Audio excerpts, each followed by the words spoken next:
किसी नगर में एक अमीर इंसान रहता था। उसके पास बहुत सारी संपत्ति, बहुत बड़ी हवेली और नौकर चाकर थे। फिर भी उसके मन में शांति नहीं थी। एक दिन किसी ने उससे बताया कि पास के इलाके में एक साधु रहते हैं। वे लोगों को ऐसी प्रसिद्ध सिद्धि देते हैं जिससे मनचाही चीज़ें मिल जाती हैं।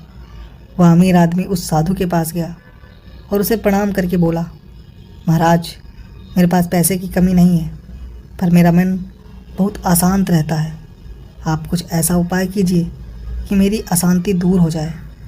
सेठ ने सोचा कि साधु बाबा उसे कोई तबीज़ दे देंगे या और कुछ कर देंगे जिससे उसकी इच्छा पूरी हो जाएगी, लेकिन साधु ने ऐसा कुछ भी नहीं किया।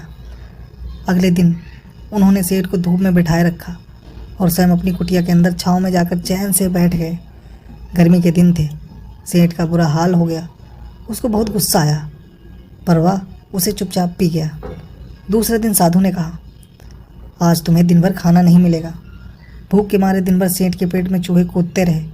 अन्न का एक दाना भी उसके मुंह में नहीं गया, लेकिन उसने देखा कि साधु ने उसी के सामने बैठकर बड़े आनंद से भोजन किया। सेठ सारी रात परेशान रहा। उसे एक छड़की भी नींद नहीं आई। वह सोचता रहा कि साधु तो बड़ा स्वार्थी है। तीसरे दिन सवेरे ही उठकर उसने अपना बिस्तर बांधा और चलने को तैयार हो गया। तभी साधु उसके सामने आकर खड़े हो गए और बोले, सेठ जी, क्या हुआ? सेठ ने कहा, मैं यहाँ बड़ी आशा लेकर आपके पास आया था, लेकिन मुझे यहाँ कुछ नहीं मिला। उल्टा मुझे ऐसी मुसीबतें उठानी पड़ी जो मैंने जीवन में कभी नहीं उठाई। मैं जा रहा हूँ। साधु हंसकर बोले, मैंने तुझे इतना कुछ दिया, पर तूने कुछ भी नहीं लिया। सेठ ने आश्चर्य से साधु की ओर देखा और बोला, आपने तो मुझे कुछ भी नहीं दिया। साधु ने कहा, सेठ, पहले दिन जब मैंने तुझे धूप में बिठाया और खुद छाँव में बैठा रहा, तो इसके ज़रिए मैंने तुझे बताया कि मेरी छाँव तुम्हारे काम नहीं आ सकती।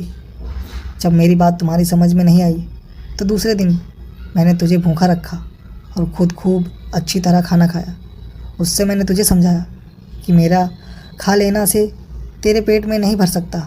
सेठ, याद रखो, मेरी साधना से तुझे सिद्धि नहीं मिलेगी। तो दोस्तों, स्टोरी कैसी लगी? अच्छी लगी तो लाइक करें, चैनल को सब्सक्राइब करें।